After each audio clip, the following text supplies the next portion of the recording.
नमस्ते, यहाँहरूलाई मेरो नेपाली किचनमा स्वागत छ। आज म यहाँहरूमाझ स्यान्डविचको रेसिपी लिएर आएकी छु। यो बनाउन पनि सजिलो र छिटो मिठो खाजाको रूपमा हामीले स्यान्डविचलाई लिन सक्छौं। यसरी बनाएको स्यान्डविच बच्चाहरूले पनि एकदमै मन पराएर खाने हुनाले बच्चाहरूको टिफिनको लागि पनि यो एकदमै उत्कृष्ट हुन्छ। आउनुहोस् बनाउनतिर लागौं है त। मैले यहाँ एउटा बोल लिएको छु। यसमा म मसिनो गरी काटेको क्याप्सिकमलाई राख्दै छु। यसरी नै मसिनो गरी काटेको गाजरलाई पनि यहाँ राखे। मसिनो गरी काटेको एउटा प्याजलाई पनि मैले यहाँ राखे। अब यो भेजिटेबल्समा म थोरै मात्रामा नुन पनि राख्दै छु। सानो चम्चाको 3 चम्चा मेयोनिजलाई पनि मैले यहाँ राखे। त्यही चम्चाको 3 चम्चा टमेटो केचपलाई पनि मैले यहाँ राखे।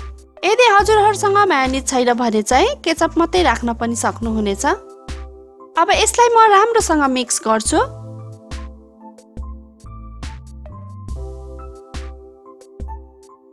अब यो राम्रोसँग मिक्स भइसकेपछि मैले यसमा मसिनो गरी काटेको मोजरेला चीजलाई पनि राखेको छु।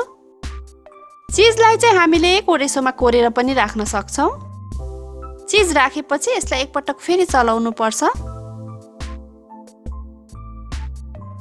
अब यसलाई एकछिन साइडमा राखौं। अब एउटा कचौरामा म 3 वटा अण्डालाई फोडेर राख्दै छु। यसमा मैले थोरै मात्रामा नुन,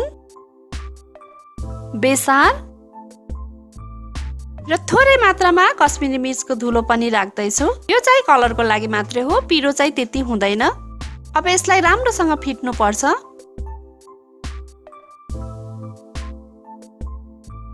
अब अण्डा फिटिसकेपछि यसलाई पनि एकछिन साइडमा राखौं। यहाँ चाहिँ मैले ब्रेडको स्लाइसहरुलाई लिएको छु र एउटा प्लेटमा मैले यसरी 2 वटा ब्रेडहरुलाई राखे। एउटा ब्रेडको माथिबाट चाहिँ अघि मिक्स गरेर राखेको भेजिटेबल्सलाई राख्नु पर्छ र यसलाई बिस्तारै चारैतिर फिजाउनु पर्छ र अर्को ब्रेडलाई चाहिँ यसको माथिबाट राख्नु पर्छ।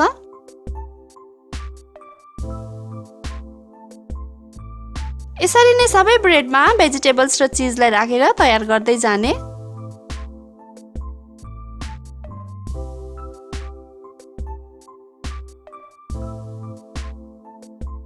अब चाहिँ म अघि फिटेर राखेको अण्डालाई एउटा फराकिलो प्लेटमा खनाउँदै छु र अघि भेजिटेबल्स राखेर तयार गरेको ब्रेडलाई यो अण्डामा डिप गर्ने।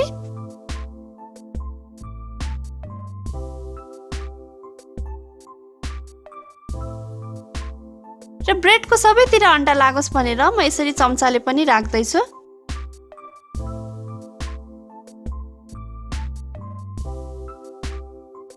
स्यान्डविच फ्राई गर्नका लागि मैले यहाँ ग्यास अन गरेर प्यानमा अलिकति तेल राखेर तताइसकेको छु। अब यो स्यान्डविचलाई हामीले बिस्तारै प्यानमा राखेर फ्राई गर्छौं।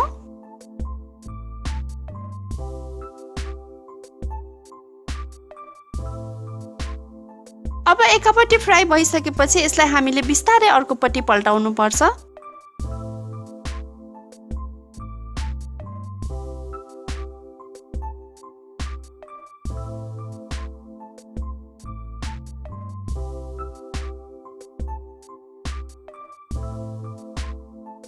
यसरी दुवैतिरबाट राम्रोसँग फ्राई भइसकेपछि हामी स्यान्डविचलाई बाहिर निकाल्छौं।